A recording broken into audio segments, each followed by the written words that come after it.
pendant qu'on disait au monde que le vol MH370 avait disparu sans laisser de traces, quelque chose d'autre se produisait dans le silence.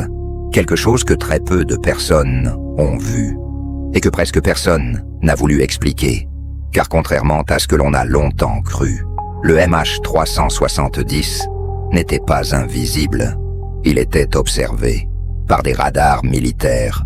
Lorsque le vol MH370 disparaît des écrans civils, l'aviation commerciale entre en alerte silencieuse. Mais du côté militaire, la situation est différente. Les radars militaires ne fonctionnent pas comme les radars civils. Ils ne dépendent pas des transpondeurs. Ils ne demandent pas à l'avion de se signaler lui-même. Ils détectent simplement une masse métallique dans le ciel. Un avion peut couper ses communications. Il peut éteindre son transpondeur, mais il ne peut pas effacer sa signature radar primaire. Et cette nuit-là, dans la région, plusieurs pays disposent de ce type de radar. La Malaisie, la Thaïlande, l'Indonésie. Tous surveillent leur espace aérien avec des systèmes capables de voir bien plus loin que ce que le public imagine. Pendant des heures, les autorités affirmeront n'avoir rien vu.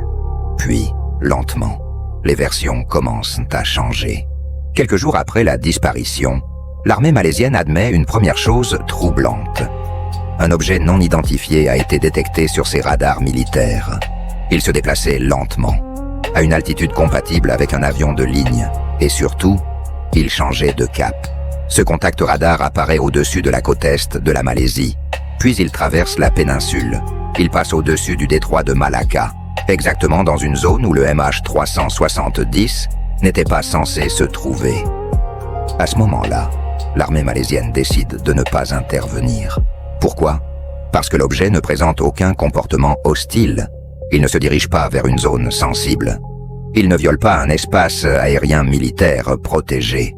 Et surtout, parce qu'il ressemble à un avion civil, dans la hiérarchie des menaces militaires. Un avion commercial qui fait demi-tour sans radio n'est pas une priorité absolue. Ce genre de situation est rare, mais pas inconnu. Panne de communication, erreur de navigation, retour vers un aéroport. Le problème, c'est que personne ne relie immédiatement ce contact radar au vol MH370. Les contrôleurs civils pensent que l'avion est au Vietnam. Les militaires supposent qu'il s'agit d'un appareil civil géré ailleurs.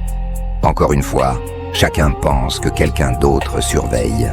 Ce n'est que plus tard, lorsque les données sont réanalysées, que la trajectoire devient glaçante. Le contact radar montre un avion qui vire brusquement vers l'ouest, qui quitte sa route prévue, qui suit un chemin précis, presque chirurgical, le long des frontières aériennes. Ce détail est crucial. L'avion ne vole pas au hasard. Il évite soigneusement certains espaces aériens. Il longe des zones où la surveillance est fragmentée. Il reste juste assez loin pour ne pas provoquer d'interception. C'est exactement ce qu'un pilote expérimenté ferait s'il voulait éviter toute réaction militaire. Les données montrent également des variations d'altitude, des montées, des descentes, des ajustements précis. Ce ne sont pas des mouvements d'un avion en détresse, ce sont des manœuvres contrôlées. Lorsque ces informations commencent à fuiter dans la presse, la réaction officielle devient confuse. D'abord, on minimise, puis on corrige, puis on refuse de commenter. Un responsable militaire affirme que les données radar ne sont pas fiables. Un autre reconnaît qu'elles existent, mais qu'elles sont incomplètes. Un troisième explique que les enregistrements ont été écrasés automatiquement. Le public assiste à un étrange ballet de contradictions. Ce qui dérange, ce n'est pas ce que les radars ont vu, c'est ce qu'ils impliquent. Car si ces données sont exactes, alors le MH370 n'a pas disparu brutalement. Il a continué à voler pendant des heures, sous surveillance partielle, sans que personne ne prenne de décision claire. Et cela pose une question inconfortable. Si un avion de ligne peut traverser plusieurs espaces aériens militaires sans être intercepté, alors à quoi servent réellement ces systèmes censés protéger les pays?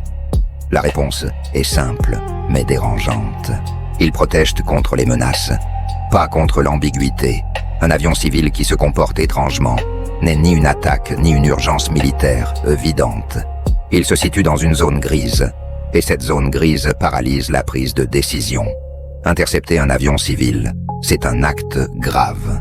Cela implique des risques politiques, diplomatiques, humains. Abattre un avion par erreur serait une catastrophe absolue. Alors, on hésite, on observe, on attend. Et pendant ce temps, l'avion continue sa route. Plus tard, la Thaïlande confirmera elle aussi avoir détecté un objet compatible avec un avion de ligne. Mais là encore, aucune action n'est prise, même justification. Pas de comportement hostile, pas de menace immédiate. Le MH370 n'était pas invisible. Il était trop ambigu pour être traité comme un danger. Ce silence militaire durera des heures, jusqu'à ce que l'avion quitte définitivement les zones couvertes par les radars primaires terrestres. À partir de là, il n'y a plus que l'océan et le vide. Ce que les autorités n'aiment pas dire, c'est que cette nuit-là, les radars ont fonctionné. Les systèmes ont détecté quelque chose. Mais la machine humaine autour de ces systèmes n'a pas su quoi en faire. Le MH370 n'a pas échappé à la technologie. Il a échappé à la décision. Et c'est peut-être cela, la vérité la plus dérangeante. Dans le prochain épisode, nous allons nous pencher sur la théorie la plus controversée de toutes, celle qui accuse directement le cockpit, et voir si, derrière les émotions et les polémiques, elle tient réellement face aux faits.